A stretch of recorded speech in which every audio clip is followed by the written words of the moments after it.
ആരാണ് കലി? എന്താണ് കലിയുഗം? അറിയാം. ബ്രഹ്മപുത്രനായ കശ്യപ് പ്രജാപതി മുനി എന്ന പത്നിയിൽ ജനിച്ച 15ാമത്തെ പുത്രനാണ് കലി. പാപത്തിന്റെ ദേവൻ എന്നാണ് കലി അറിയപ്പെടുന്നത്.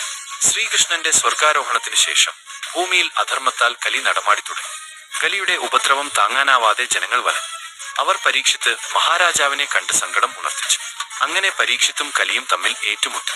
യുദ്ധത്തിൽ പരാജിതനായ കലി തന്നെ കൊല്ലരുത് എന്ന് അദ്ദേഹത്തോട് അപേക്ഷിച്ചു. രാജാവ് കലിയോട് തന്റെ രാജ്യം വിട്ടുപോകാൻ ആവശ്യപ്പെട്ടു. എന്നാൽ എവിടെ പോയാലും പരീക്ഷിത്തിനെയാണ് കലി കാണുന്നത്.